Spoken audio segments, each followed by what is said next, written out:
everyone, my name's Lily and I'm the book blogger behind Utopia State of Mind, and I'm back again. It's been a very long time and kind of an unplanned hiatus, so here's how it's gonna go basically. I'm gonna be doing my August wrap up today.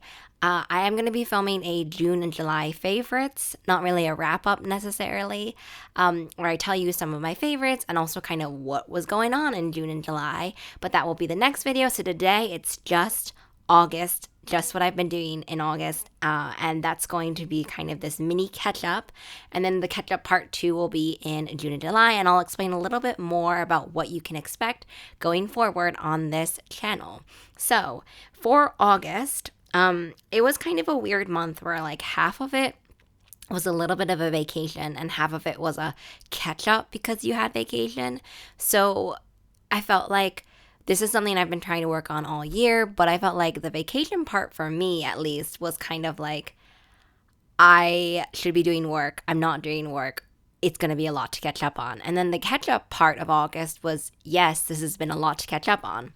I'm not great at taking vacations. I'm slowly trying to be a little bit better, but if you've been following or subscribing to me for a while, you will know that this is something I'm very bad at and have been very bad at for a very long time. So August was a little bit of a difficult month in that sense, sort of mentally. A lot of things were going on. I posted a few like photo dumps, I guess is what you could call on Instagram. I'll link it below. So you'll see some of the photographs of things I took in my vacation and my travels. I really like doing these photo dumps. I've started doing them, I think in June or July. So I'll try to link those in the appropriate video.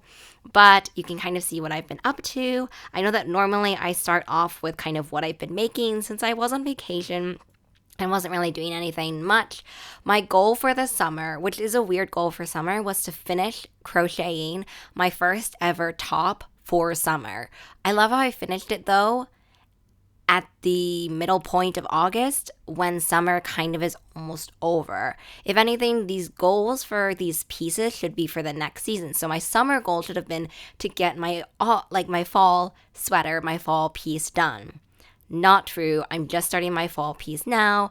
I had to, if you saw a couple of videos back, I ran out of yarn. And so I had only knit the sort of body of the sweater and I ran out of yarn. I wasn't sure what I should do, but I decided, okay, I'm just going to finish up the sleeves. So that's my new work in progress now. I have a few things also in the pipeline. I want to knit a sweater that looks a little bit like cow splotches. But anyway, this is what I finished. It's upside down. For the keen eye observer, you will see that this pattern, this color scheme, this design looks a lot like the Taylor Swift top. Not coincidentally, 100% on purpose. I saw a TikTok tutorial of someone making this top. I tried forever to make it. This is my first crocheted piece. It was a labor of love. I scrapped it, frogged it many, many times because I could go into a whole video, honestly, about this and how I made it. I had to add sort of side panels as well. I had to add top bits because for some reason the measurements weren't really working. And while I wanted to do a lace-up back, that ended up not working because I needed the armholes and like the side seams to be a little bit wider. So in the back, I ended up just knitting it together with this line. So technically it's also reversible, which is what I wanted. In the front, it doesn't look as nice reversible with a line in front. So for now, this is just how I will be wearing it. Very proud of myself for finishing. Probably will never do again. But let me know if you want me to do a whole video on that because that was a lot. And now I know more for the future. But yeah, I think I did it like 5 or 6 different times from the beginning. In terms of reading, I read 16 books in August, which is still a lot, but if you've been following me for a while, you know that that's about half what I used to normally read. Hopefully, we're looking at the more 16-ish, give or take 10 for the future. That's just how I am better, I think, than, doing as many books as I was reading before. In terms of kind of diversity of the 16 books, 63% of those featured characters of color as main characters, and 31% of those featured queer characters as main characters. So basically pretty close to my target, which is 33% and 50%, so half and then a third. I had a bunch of favorites. Oh, by the way, I don't have a stack of all the books. I took a picture for Instagram. I'll put that picture here, but I don't have a stack anymore because I've started to kind of clean up. That's been the biggest thing for me. I am kind of over having stacks of books everywhere. I'll talk a little bit about that in the June and July kind of wrap up / what to look forward to in the future. But the stacks, they gotta go. So I don't have a stack anymore, but I have my favorite books to show you. Let's start off with the ones I don't have. The first one is Teach the Torches to Burn. This is a Romeo and Juliet retelling. It's part of the Fierce Reads Remix Classic Remix series or something like that. I'm going to do a whole video, I think, in the future rating all of them so far that I've read once I've finished the ones up to 2024 or the beginning of 2024. So the Secret Garden and the Pride and Prejudice one. But this has to be one of my favorite of the series. The retelling aspect was just so unique and inventive and kind of like tongue-in-cheek a little bit. I really liked the balance of the new elements versus retaining the old elements, kind of using that as a structure to build upon for the future for something new. I know that you haven't seen reviews on my blog for a while, but this is one of the ones which it has a review. I'm just so behind on reviews right now. So a lot of the ones that you'll be seeing in my wrap-ups, I just don't have reviews for. When I go away, I tend to just not write reviews. It's a really bad habit, but I tend to read a little bit and then also not write reviews. The next one is Tilly in Technicolor, which was so cute. I have been really loving Maisie Eddings' work from the very first beginning of Brush with Love, which I thought I had in front of me, but I don't. I have really loved Maisie's adult series, and Tilly in Technicolor was Maisie's YA debut, which was just so sweet. If you love Maisie's character work, character voice, character narration, you will love Tilly in Technicolor. It is a YA version of that. It is so cute, so swoony, and it's just like so heartwarming and precious all at once. The next one that I have is a sequel. It is Never a Hero. This is my Fairy Loot edition, as you can tell.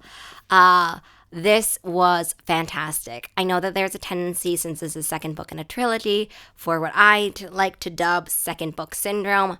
Not at all this. This advanced the world, advanced the characters so much. I need the book 3 right now. This does not fall into those typical pitfalls of you being like, oh, 1 step forward, 3 steps back, 1 step forward, right? This is just forward, forward, forward. The plot momentum, the crescendo of it, this very much feels like another piece of a crescendo. It doesn't feel, like the pacing really drops. You get to see the characters a lot more. I can't tell you anything else about it because the major spoilers for the first one, Only a Monster. So just know that if you've been waiting to pick up Only a Monster because you weren't sure about the sequel, do it. The sequel is fantastic. And the final book I have is a really fun one. It is My Roommate is a Vampire.